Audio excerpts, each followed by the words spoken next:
Narito naman ang iba pang mga balita. Kuha ang CCTV footage na ito pasado alas 12 ng hating gabi ng Miyerkules noong isang linggo. Makikita ang isang lalaking papunta sa tanggapan ng Barangay 774 sa Santa Ana, Maynila.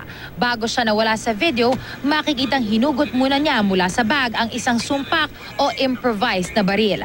Ang lalaki, kinilalang si Frederick Zamora na most wanted daw sa lugar. Ang target pala niya ng sandaling iyon, ang chairman ng barangay na si Rogelio Reynaldo. Ilang minuto ang lumipas, tumakbo palabas si Zamora hawak ang sumpak, sabay sarado ng gate ng kanyang kasamahan. Nakatakas si Zamora matapos maisagawa ang krimen, pero mabuting hindi niya napuruhan ng chairman ng barangay. Ayon kay chairman, lulong sa droga at paulit-ulit na nang i-snatch at umaakyat ng mga bahay si Zamora. Sa lahat ng parte ng aking barangay ay gumagawa ng hindi ka nais-nais na gawain to, no? Tulad ng akyat bahay,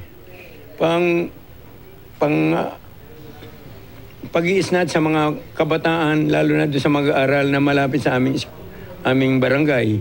Kagabi na aresto ng mga otoridad si Zamora sa Remedios San Pascual sa Paco, Maynila. Maliban sa mga kaso nito sa barangay, may 2 warrant of arrest pala ito para sa mga kasong theft at robbery snatching. May mga kaso rin daw itong may kinalaman sa droga. Ito ay pag-alagala, malamang ay titira naman, mambibiktima na naman doon sa ating mga constituents.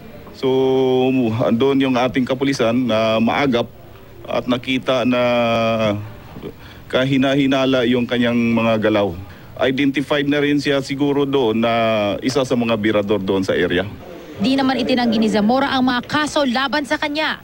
Ang pamamaril daw niya noong Miyerkules ay ganti niya sa masama umanong pagtrato sa kanya. Abusado po sa lugar namin. Lagi niya po akong pinagbibintangan kahit wala akong ginagawa dun sa lugar namin. Nang-snatch po. Saan mo nga ginagamit yung pera? Saan mo ginagamit yung pera? Para saan? Wala, ano lang po, panggastos. Barkada? Sa barkada po yan. Bakit? Anong ginagawa ng barkada? Mag-iinuman lang po kami. Labas-masok na ng kulungan sa Station 6 si Zamora. Pero ayon sa otoridad sa pagkakataong ito, matatagalan na raw ang pananatili nito sa piitan. Isay Reyes, GMA News.